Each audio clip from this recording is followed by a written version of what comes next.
people join us as they can. Okay. That sounds like a good plan. We're going to start off. I see a couple people I don't think we saw before. We've got Kim and Laura. Can you guys introduce yourselves real quick?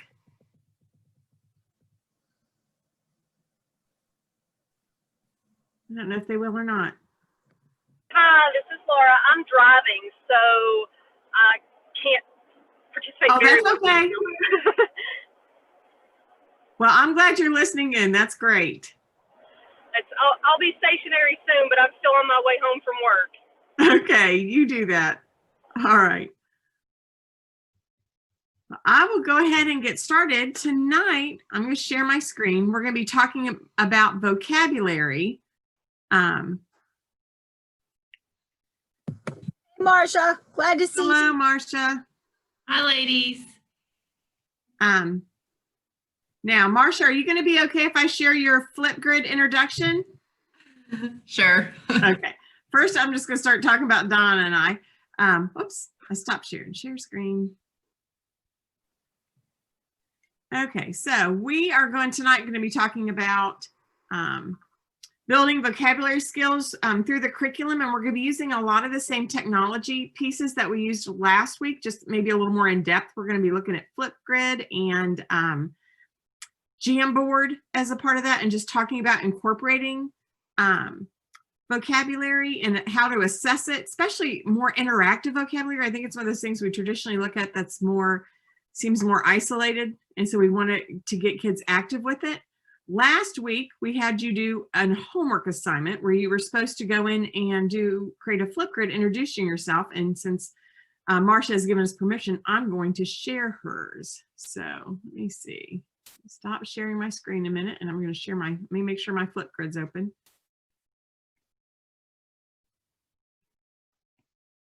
Okay.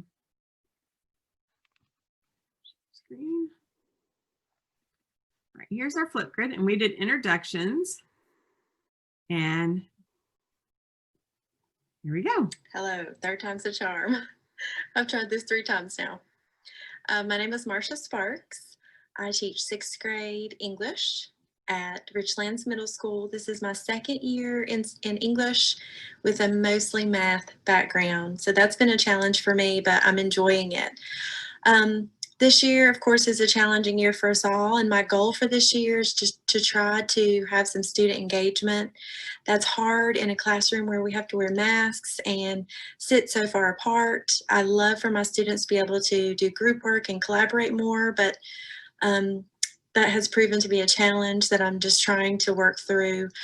I'd also love to see some more engagement from my online students, and so I'm excited about using this Flipgrid so that maybe they will do one of their upcoming book projects as a book review video. So thank you all for introducing me to this, and I look forward to some of the other things that you all are showing us. I also have already used Jamboard, or at least I've created my first jam. So I'm anxious to see how my students respond to that. So that's my goal, is a little bit more student engagement this year. And Marcia, we thank you for doing that. I was so excited when that came in, and I was able to go in and did you get my feedback? I was able to go in and give her feedback. I think it emailed it to you. I did. I saw that today. Yeah, and so that was one example of how students can do it. So what was your thoughts on using Flipgrid? It seemed pretty easy as far as just going in and making the video on the student side, because I just had to kind of log in with Google and then tap. But it was funny because I said 3rd time's a charm. The first time I started, I didn't realize it was videoing me. And then I don't even remember what happened the 2nd time. 3rd time worked. So, well, and I'm going to show you some more tonight. I've actually made a couple I'm going to share with you. So I've put myself out there as well. And so we'll talk about that when we go into it. All right, so I'm going to stop sharing that. Now, Donna, have you had any experience, Don Childress, with using Flipgrid? No. Okay, so we're gonna get you going on it tonight, okay? Okay. All right. So I'm gonna go back to sharing my screen in our PowerPoint for tonight. Why focus on vocabulary? Vocabulary is one of those things I think often falls off the radar, especially when we get stressed with other things. Because it just, it seems kind of overwhelming. There are a lot of words, but there are some really good reasons to focus on vocabulary. One is that first grade children from higher socioeconomic status groups know about twice as many words as lower socioeconomic status children. And that's, just a fact. Students entering first grade with larger vocabularies graduate with vocabularies, which are often twice that of their lower performing classmates. It's one of those things where you have that gap, and it's very hard to close that gap between those two different groups. And the assumption is made that once children learn to read and decode words, they'll gain vocabulary skills and the ability to comprehend written text. And that's not really true. Even if they can't read vocabulary, they can understand vocabulary. And I always use the story of my oldest daughter when she was little bitty, still in a car seat, and we would go for a drive. And I said, Alyssa, today we're going to go for a ride and we're going to go to the duck pond. And we're going to go to the grocery store, the bank, and then the duck pond. And she says back to me, actually, I would prefer that we go to the duck pond and then the grocery store and then the library. So she changed it up, used the word actually perfectly, but she would not have been able to read it at that point. And so we need to not assume that because they can't read the words that they can't understand them. Why the difference? Basically, vocabulary follows that Matthew effect. The rich get richer and the poor get poorer. Poor decoding skills, lack of exposure to text, and difficulty of the reading materials makes early reading experiences frustrating, and they fall further and further behind.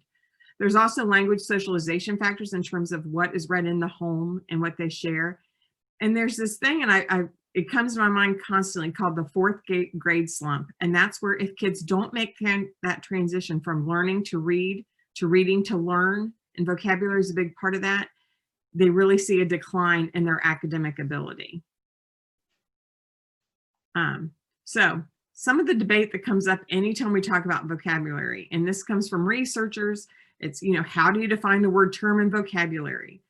How many words and what type of words constitutes a strong vocabulary? And you'll get great variety in what researchers say about how many words students should know and how many should be, they should be exposed to. And then third, what is the nature and impact of instructional practices on vocabulary development?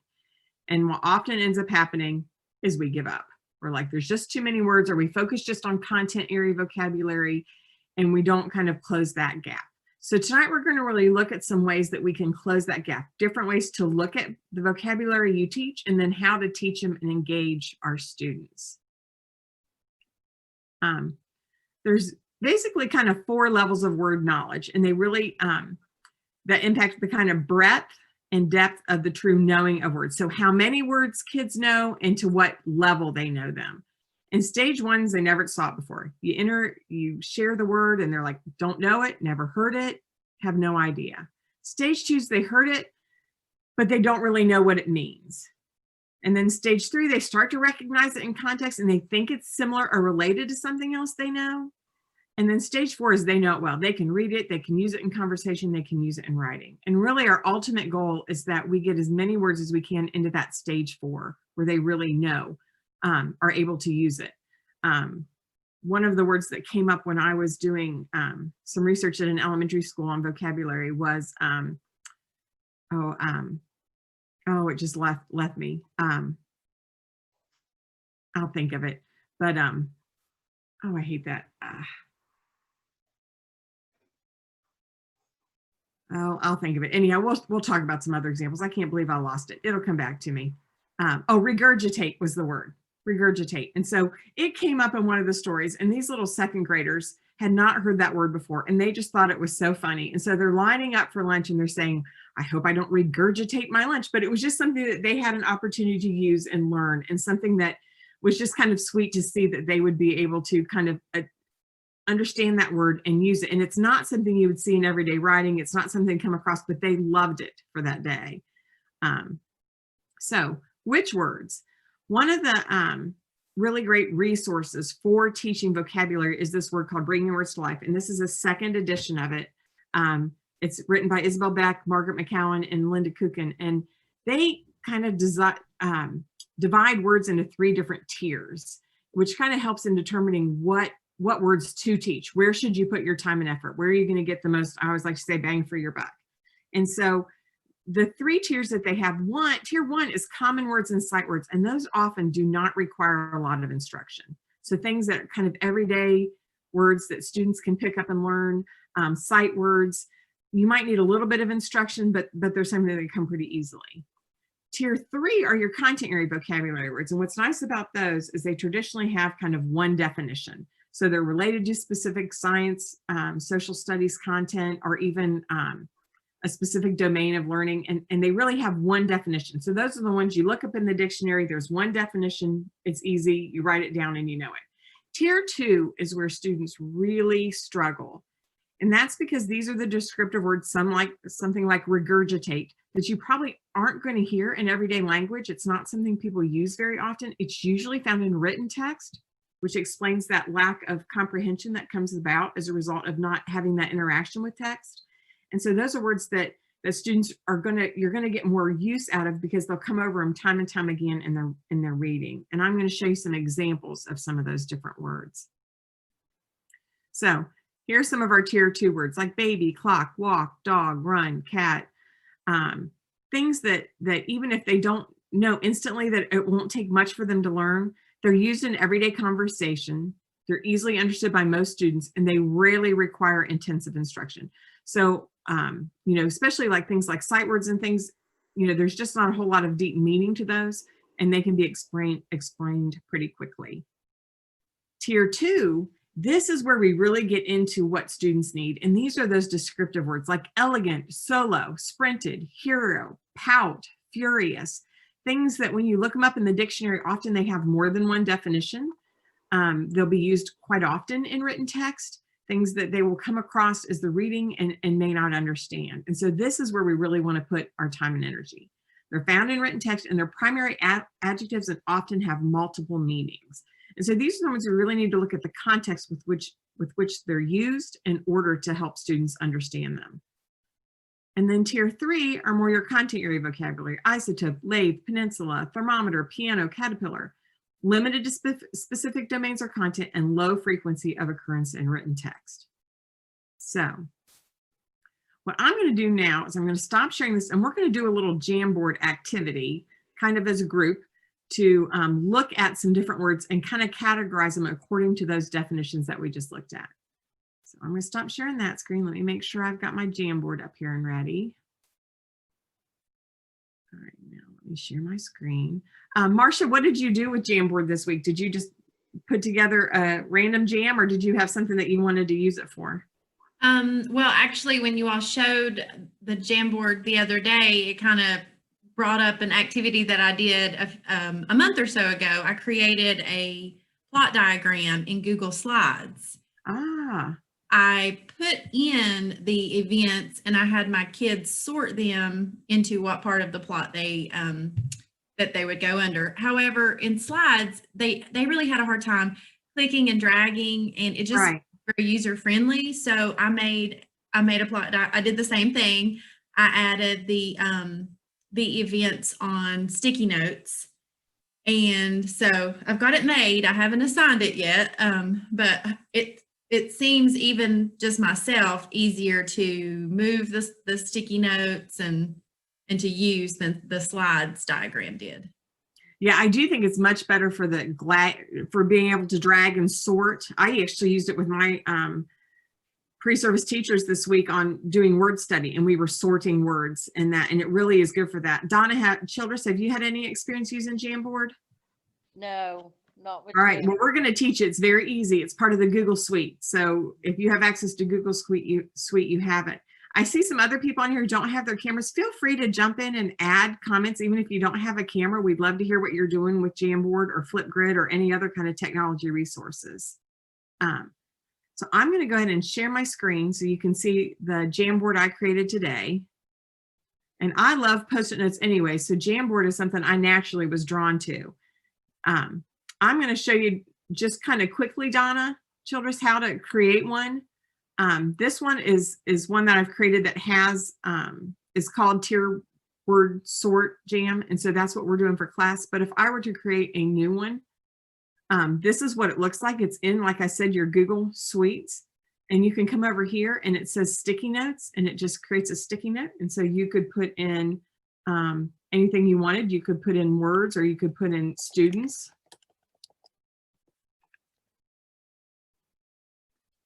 And so it creates a sticky note. You can create another one. So we could put, and so you can see, I'm going to cancel there. You now have those on sticky notes that you can then pull and drag them.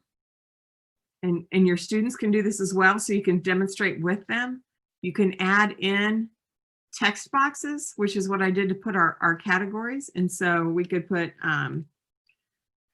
characteristics of Donna and Donna, since we have two Donnas. We have Donna Fogleson and Donna. And so we could talk about different things about the two of you and add additional Post-it notes. The one I have for tonight, you can see I've created,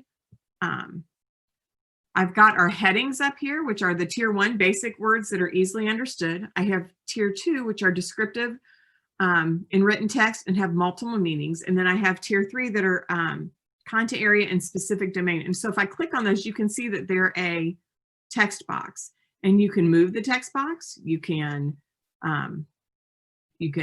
spin the text box if you want. You can do all kinds of things with it.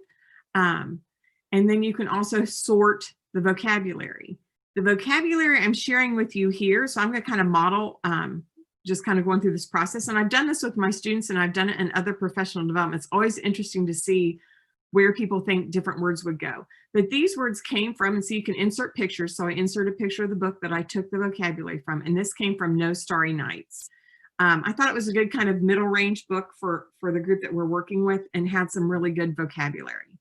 So the first thing I would do if working with, as we go through these, is to make sure that we understand the different vocabulary that we have here. So we have, the words I have here are straining, siren, baton, slag, ingots, ladle, exhausted, lurched, furnace, whistle, graphite, beast, glinted, mill, spanned, crouch, and billowing.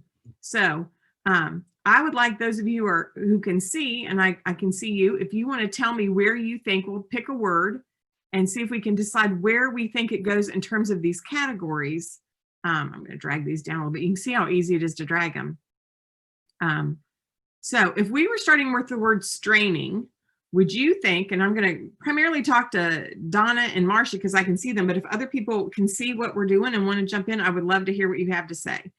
But where do you think straining would go? Is that a basic word that's easily understood, or do you think that's more of a descriptive word or a content area word? What are your thoughts? I would also maybe consider the age level for this book too. So right. I'm familiar with the book, so that's why I'm thinking, Well, it is the book, and I've actually got it right here. That's written on, you can't.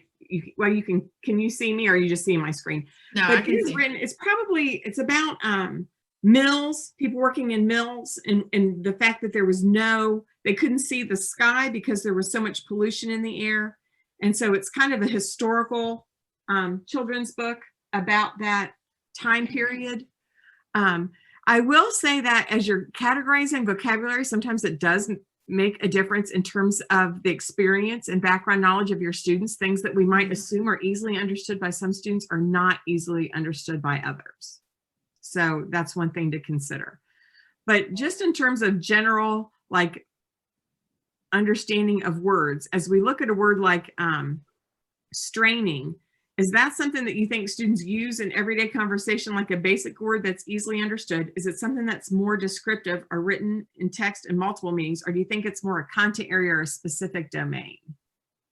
I was going to go with basic. Straining is basic. Okay. What do you think, Marcia? I was thinking tier 2 because I'm just, thinking of my students in general, and I'm not sure any of them use that in their everyday vocabulary. I would probably think more along the lines of that way, Marcia, not to Donna in any way, but only because it's not something that they use often. But if we picked up a word like whistle, where would that go? Yeah, that's basic. Yeah, basic. That's more tier 1. Yeah. So you could easily teach that and not have a whole lot of issue. What about something like slag? Now, slag came from the book, and it has to do with the melting of metal and putting it into the forms. Yeah, probably tier 3. Definitely tier 3. What about a siren? 1. Yeah, I would think that's something kids, you could show them what a siren was. They would easily understood it. It has, you know, a pretty simple word. What about a word like lurched? I would say 2. You're right on target. What about graphite? What do you think, Donna? It sounds more specific. Right, and so it's kind of specific to this domain. So this book is about mining and running mines. That's definitely something that would fit into that content. What about a ladle? Maybe 2. Yeah, 2. I think it kind of 2 or 1. I think if you showed kids what a ladle was, they would probably understand it pretty easily, even if they didn't have one in their home. But sometimes we say things kind of fall between tier 1 and tier 2 because we think, well, depends on the students that I have. What about exhausted? Basic. I don't. I would think 1 on that one. 1 on that And one. it would depend on your students. I think that is one that could fall in between because it does sometimes have something that is a little more in depth, but it kind of shows you where you need to put your time. What about furnace? Basic. They know what a furnace is. Right. Billowing. Tier 2. Yeah, that's a good descriptive word. Billowing smoke. Spanned. 2 maybe. Yeah, I agree with you. A lot of times you can see that, not always, but things that are adjectives typically fall into kind of this tier 2 piece. What about crouch? Is that a word they use in everyday language? No. Probably Not not. really. But might they find it in writing? Absolutely. Find it in books and things. Beast. Now, beast is a tricky one because it does have multiple meanings Yes. in terms of the way that it was used. And in this book, it talks about the factories being kind of beasts that they see. So what are your thoughts? Probably 2. Yeah, I think in terms of the context of the story. What about a mill? Content. Yeah, I think that's more content specific. It might not take a whole lot of definition, but in terms of this book, baton, they talk about little girls twirling a baton in the parade.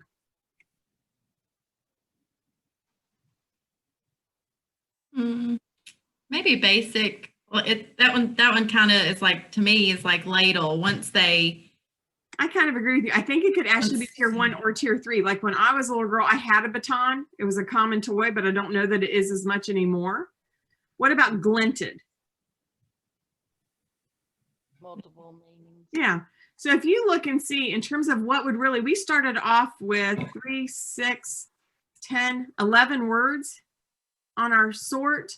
The ones that might really need more of our instructional time or our focus are these ones that are here at this tier 2 to really get them kind of thinking about what is it that they mean and how are they used in different formats. And so that's what this exercise is kind of about, is just really think about as a teacher, as we preview books to read with our students, that we think about what are the words that are going to need the most of my time, what's going to give them the most benefit in their comprehension and their understanding if I give some time to those.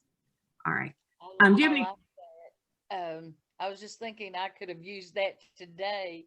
We are working on sensory words. Oh, that's very good. Yes, and some of the vocabulary today, they had no clue what aromatic was. Aromatic is an excellent tier 2 word. That's perfect. All right, I'm going to stop sharing this and go back to my PowerPoint and go where I can see you. That I will try this week. Yeah, I'm going to show you how to kind of work it with your students. Okay, because we're going to talk about, let me go back to sharing, and I'm going to share my PowerPoint.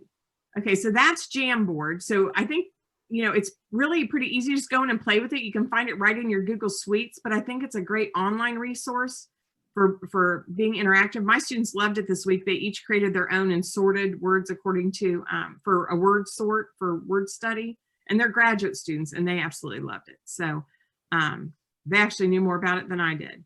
So, all right, so One of the things I think that really helps to make vocabulary interactive is using a word wall, to having it, and not, I don't mean wallpaper, I mean a word wall. I think too often our word walls become like wallpaper. We don't use them as an instructional tool like we could. And so we're going to look at some different ways that we can do that in your classroom.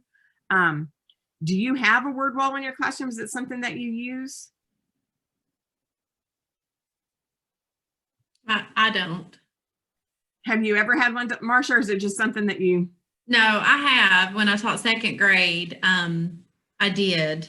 Yeah. But when I moved to sixth grade last year, I did not create one. And what about you, Donna? I haven't used a word wall in a long time. Second grade, I did use it, but it's been several years. I've not used a word wall since I've been in fourth grade at all. Well, we're going to look at some ways to kind of rebuild that and to bring technology into it. And so that's going to be kind of our goal.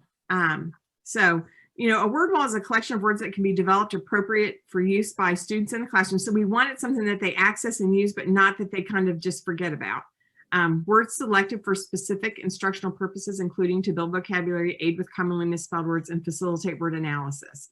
And so they're really good for those tier 2 words because you can challenge students to use them in the writing. And you were talking, Donna, about your descriptive words, like aromatic, to have things like that up on your word wall so that they know how to spell them for one, but that they remember that there's something that you're kind of focusing on.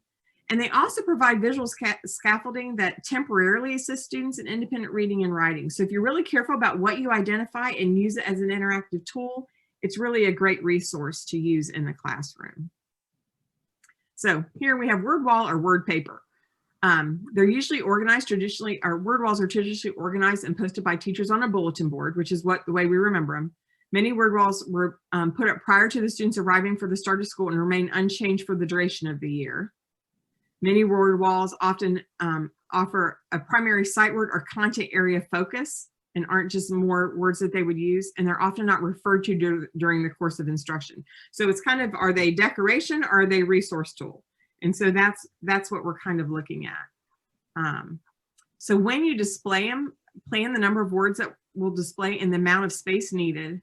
Write the words in large, clear print. Include the children in deciding which words to add, and add words gradually at a rate of approximately 5 words per week. You really want it to be something that's interactive.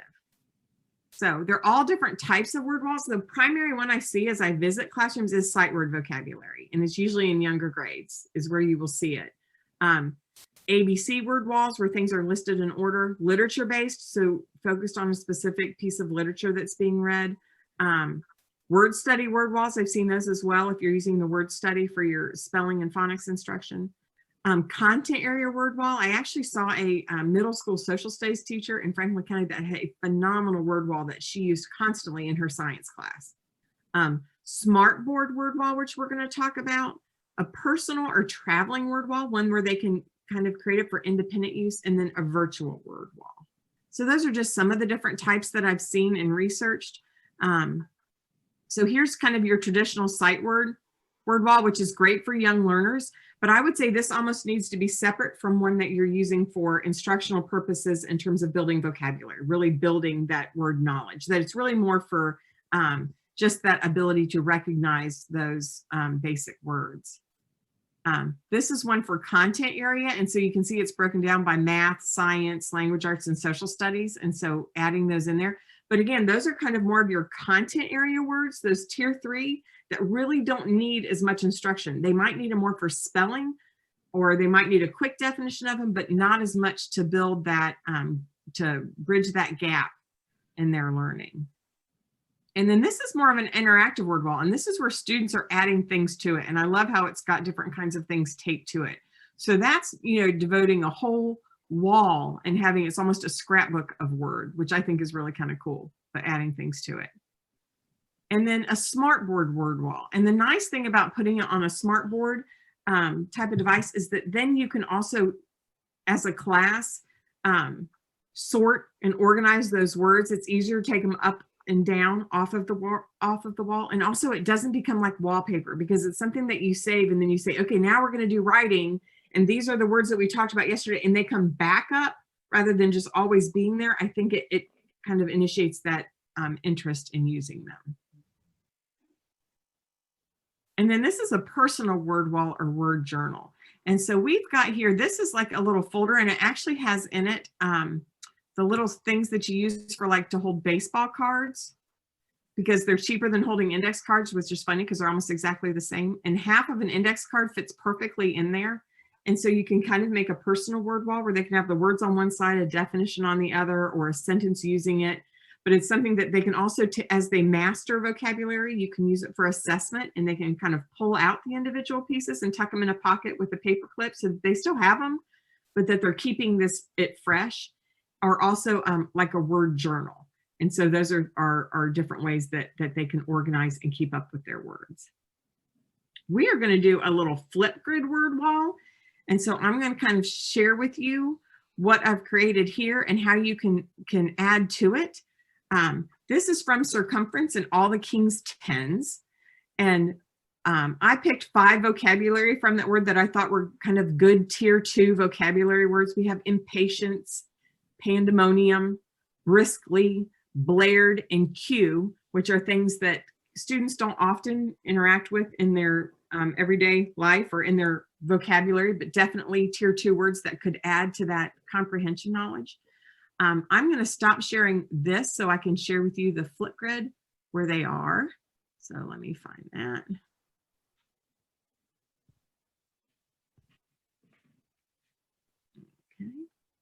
Okay.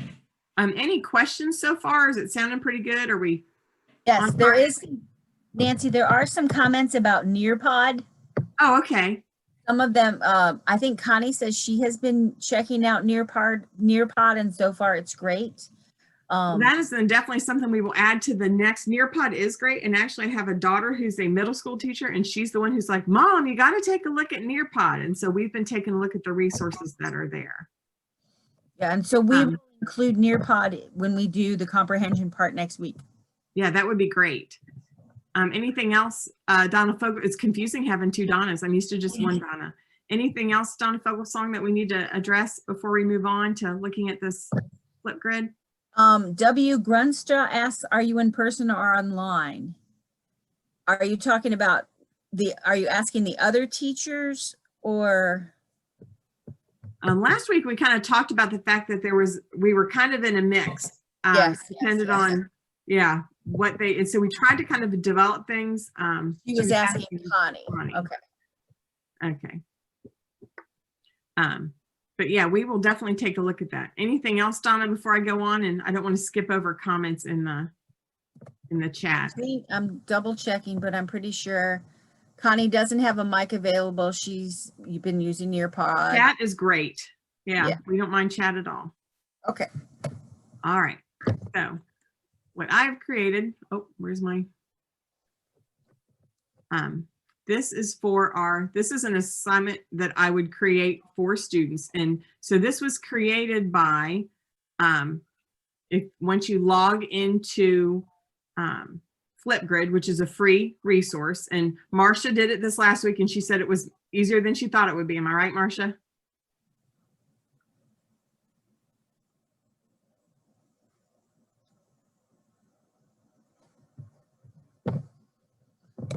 Yeah, sorry, I couldn't get my mouse to work. That's all right. It was as a like kind of like the student side of it. It didn't seem very easy, and I'm getting ready to try it on the teacher side of it because my students are doing book projects, and one of the activities that they could do was a book review video. So I'm going to assign that and do that on Flipgrid, and so we'll see how that works. Maybe by next Thursday I'll have that figured out and I can let you know. I'm going to kind of walk you through, this is my my grid. And so I'm going to kind of walk you through how I set this up just by going back through. But I came over here and I created add a topic. And so that's where I created this word wall, all the King's Tens. And it was just a content area book that I thought would be good to use for that. When you create these, you can add in, like before I did this, it just said add an image. Before I added this in here, let me go back. I put in the image so I could add a topic, and I could create, we're going to say book group our book review. Then it will ask you to add a comment, and you have to put in like, what are the directions, and, you know, create a flip grid.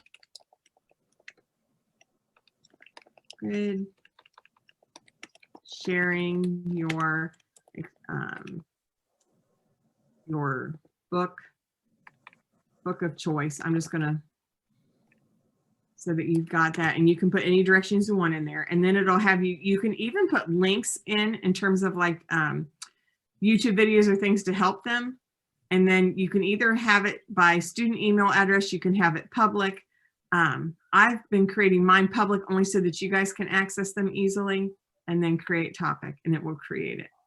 And then it will provide for you a link to the assignment, or you can get a QR code. So you can do either one, or you can there's also, you can add it into Microsoft Teams, into Google Classroom, and into the Remind app. So those are all great. But once you set it up, then you have this over here where it says add topic media. So you can go in and add things about your topic, or you can go in and add you can upload a photo to it, which is what I did for mine. Let me go back. Okay, so we can upload, where's upload a photo?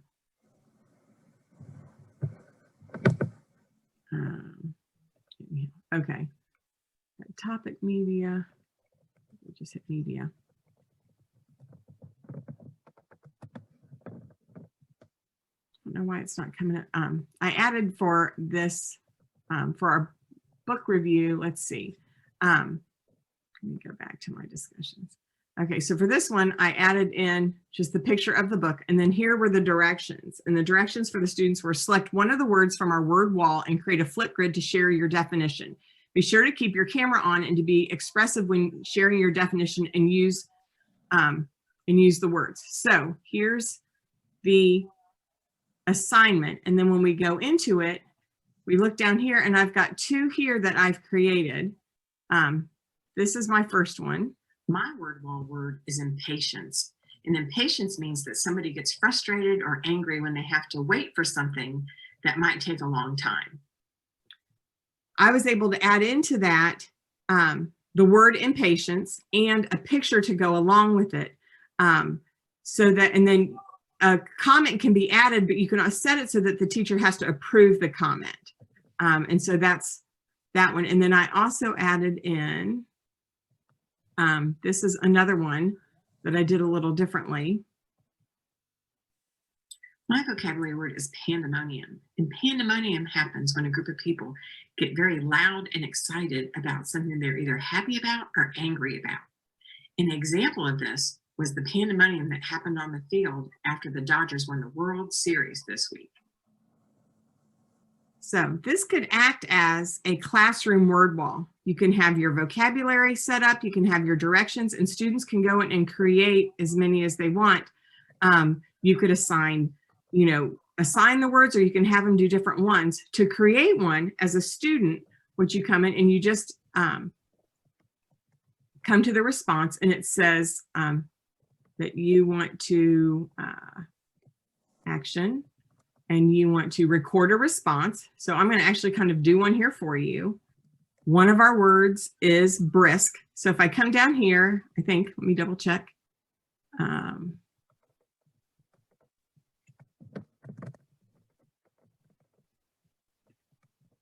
Briskly was the word. Okay, so I'm going to do briskly for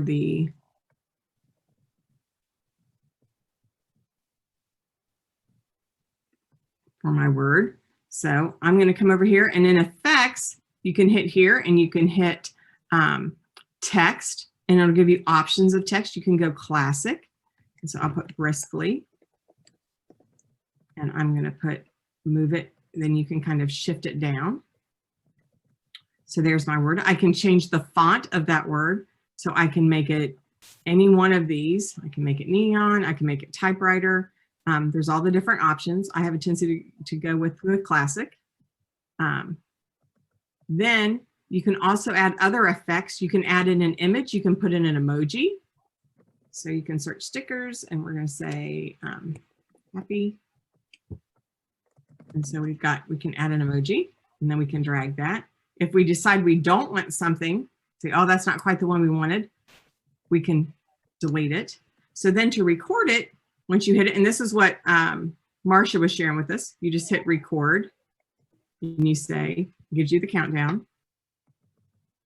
My vocabulary word is briskly. When someone walks briskly, they walk very fast. Then you can either redo, and it'll give you the option of, are you sure you want to cancel it? I'm going to say no because I think that went fine.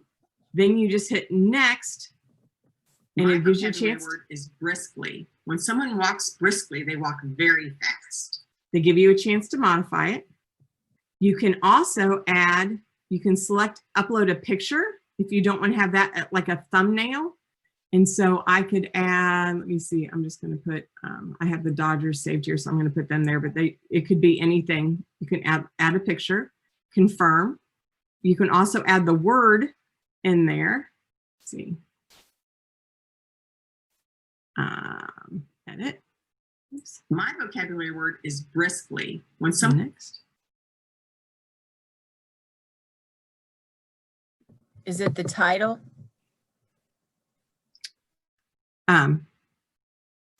I think it's upload photo. Let me see. Let me go back.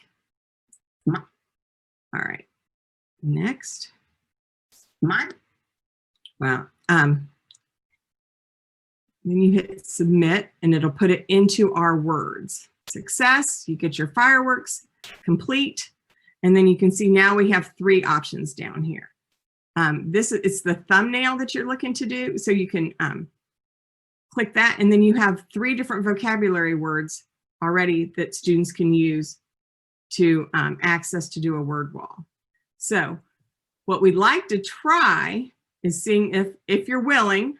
I know I can see Donna and Marcia. Would you be willing to take one of the words and add to our word wall?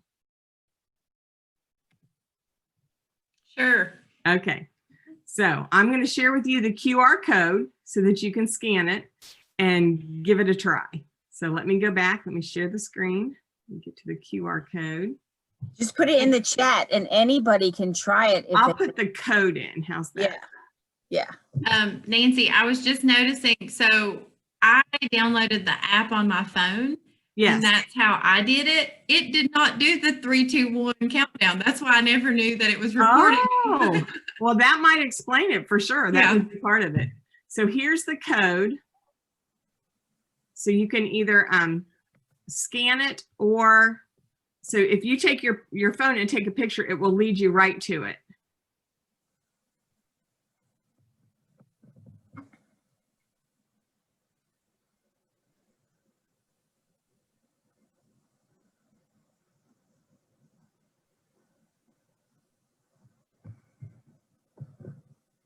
Okay.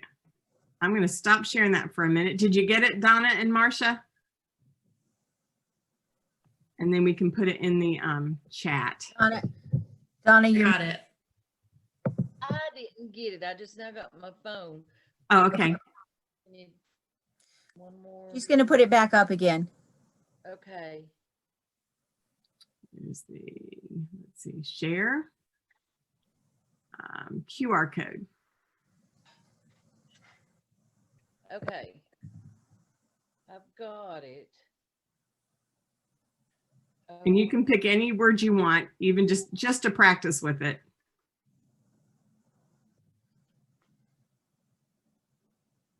Okay.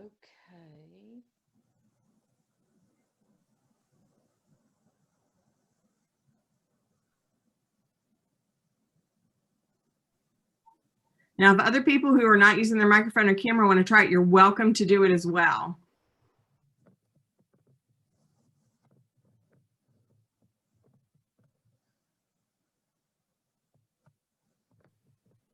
That is one of the beauties of it. You can have different students do the same word and see how they define them. Absolutely. Is it working for you, Donna? I'm having to download Flipgrid. Oh, okay. Yeah. Is that what I need to do? Yes. Yes. Okay. Okay, it's loading. Girls, I just got a smartphone this summer. I had a flip phone till this summer. And you think Flipgrid would work on a flip phone? So I'm just now, it's loading. It's a little slow, but it's loading. Well, and I will include that in the PowerPoint that we upload into our folder so that you can play around with it some too. Okay, it's about halfway there. Marcia, how's it working for you? I'm working on it. Okay. If you don't want to do it now, we can go on and talk about it and then work on it at the end. We can finish sharing. Okay. I'm going to share with you one of the kind of cool things that you can do once you have those created. You can actually link them in your PowerPoint to where if you have your word wall in like Google Slides or PowerPoint, you can link it so that when they hit that link, it will come up to the video. My word wall works. So if you have, an interactive word wall in your classroom that you're using, you can pull it up. They can access the words through there instead of just through, stop sharing that, share the PowerPoint. Do I need And to I've- go in as a student? Yeah, you would be a student in my class, but you could set up one as a teacher too. It's a free app. But all you have to do to create those,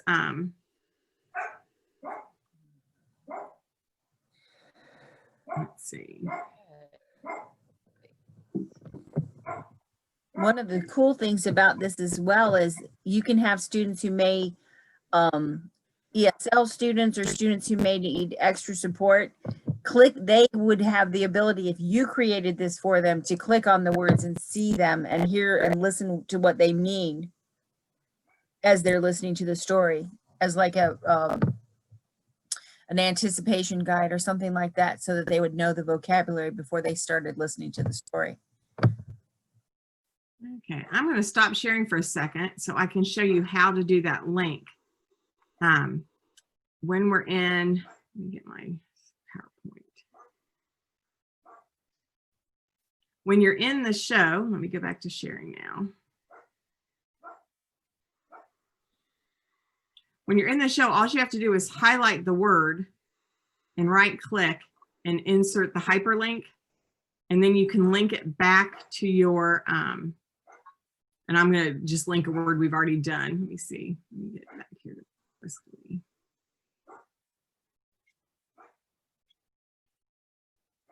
Okay, so here's my briskly.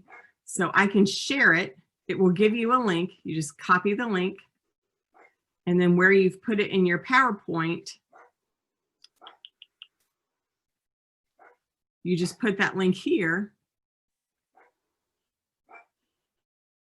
And then when you hit it, it will go to, I have to put it back into sharing mode. Let me see, current slide. So then when we come back and hit it, it will come up with briskly. My vocabulary word is briskly. When someone walks briskly, they walk very fast. So it just gives you an example of how you can link that into your actual presentations and share it with students and have them do that as well.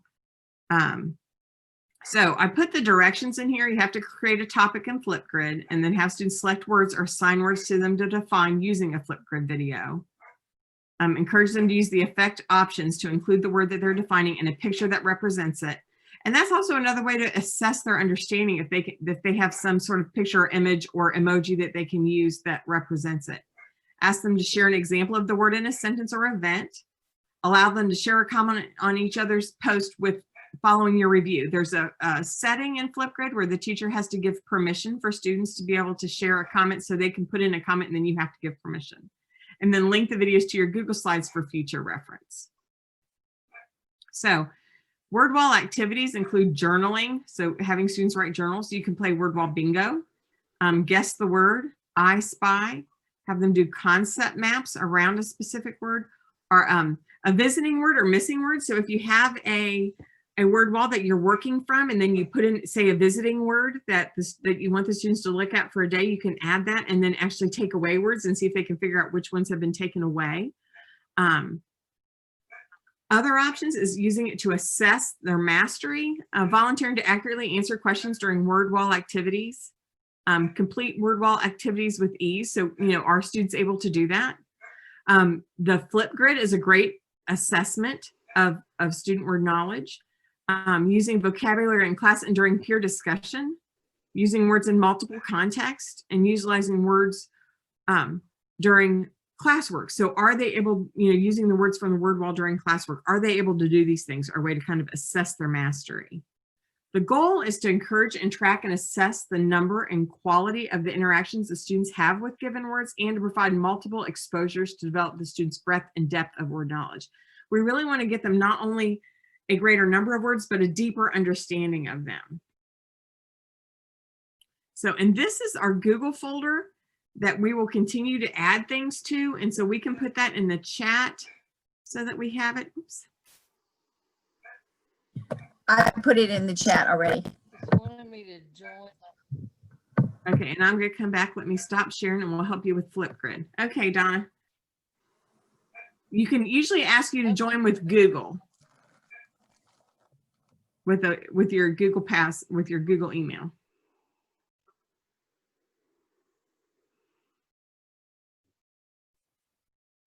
My word is impatient. Impatient is the opposite of patient. Nice work, Donna. So let me go back into Flipgrid and we'll take a look at it. I don't know what I did though. Okay. Well, we're going to find out. That's why we wanted you to practice with it. Okay.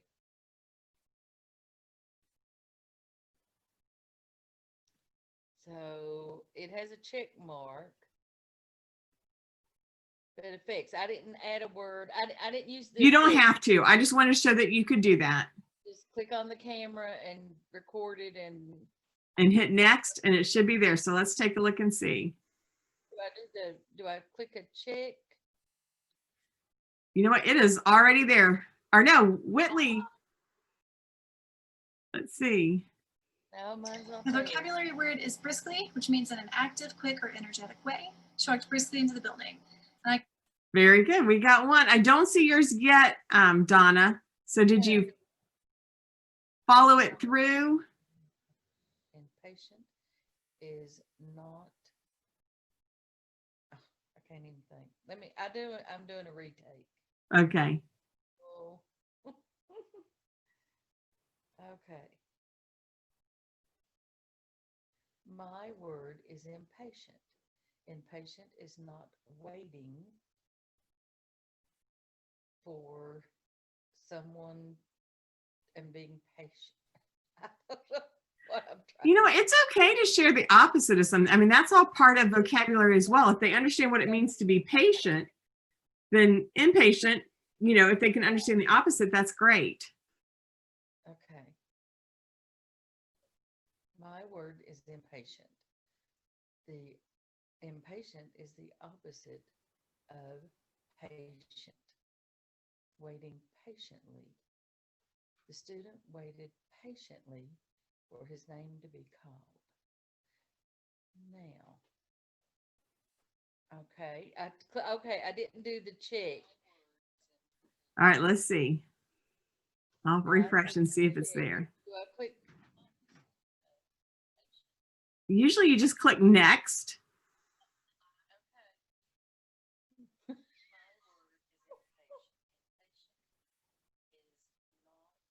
Is there a little green arrow to click next? Yes. Okay. And then you'll get like a celebration when it's submitted. I want to submit what I've got. Okay, no, that's fine. That's why we're trying to make sure we get comfortable with it. Oh yeah. All right, let's see. Did you get it? Let's see. There it is. Oh, there's Marsha's. I still don't see yours. It says don't close the app. Oh, it's loading. Okay, And it's a slow internet connection. Mine that's is- okay.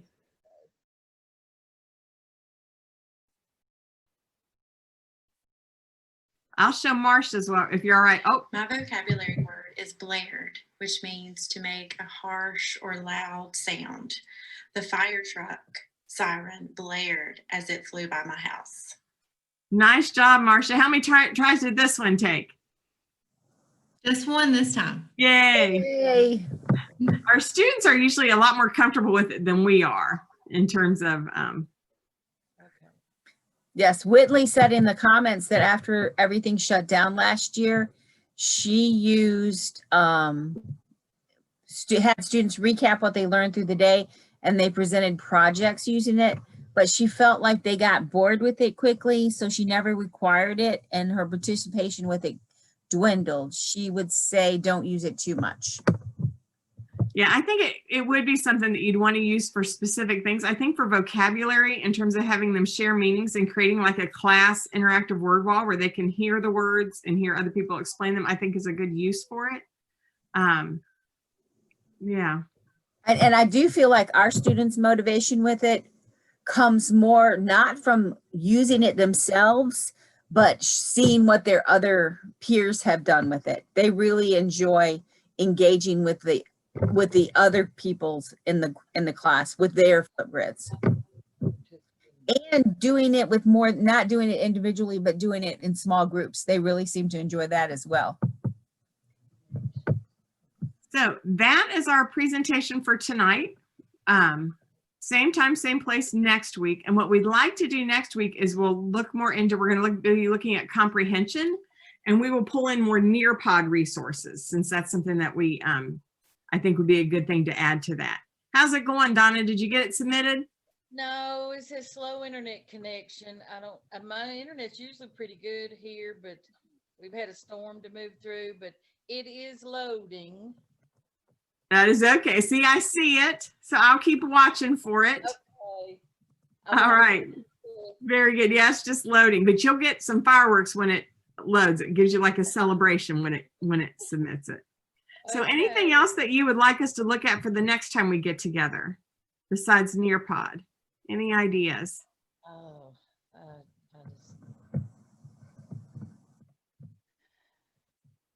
have to think about that one. Our email addresses are on the PowerPoint that we're going to put. So you are welcome to email us. Donna and I are both very approachable. We, doesn't bother us a bit. We want to make sure that we're creating things that are helpful to you in your classroom. Marcia, did you have something? I was just going to say that the two things that you've already shared, the Flipgrid and the Jamboard, have obviously, like I've told you guys, they've already been very helpful. And these were things that I had heard about, but I didn't take the time, with everything else going on, I didn't take the time myself to look into them, but just a little bit of introduction that you've shown was helpful in just hopping on there. So very good. That's the big thing with these platforms. There's so many out there, but just being able to get like a leg up, just to, hey, okay, this is how you get in. But once you get in, then learning on your own. And that's what Nancy and I both have done is, we've gone in and tried these and played around with it. Don't be afraid to play around with it. You're not going to break anything on their platform. Just whatever you want, take your time. And if you're not sure how to use it, show it to the kids. They'll tell you how to use it. That's exactly right. My middle school, my daughter who's actually teaching middle school, I learned so much from her just because she's like, Mom, have you seen this? Have you seen that? Which is just such a great way to connect with these platforms. So, well, we appreciate you giving us your time and logging in, and we will add this PowerPoint to our Google folder for your resources, and then we will have some new things for you next week. And we did include the link that Penny shared with us at the beginning for the recordings. So it's also in the folder now as well. And so the link in the chat is for the whole folder that has the link for all the resources, which we add each week. We add the PowerPoint that we presented to you, and then the link for the recordings. So Copy that link now. You can, it should be, it was, yes, copy that. Can you copy that link? Okay. Thank you. You're very welcome. Tell everyone that I've contacted superintendents and they have agreed to let me send letters to them documenting your participation. So you will get credit. You won't get a certificate, but you will get credit through the superintendent's office. Okay? So thank you for participating, and we'll see you next week. Yep. See you next week. Thank you. Bye. Bye. Donna, I'm still going to Bye. watch for your video to load. Donna Childress, I'm going to keep watching.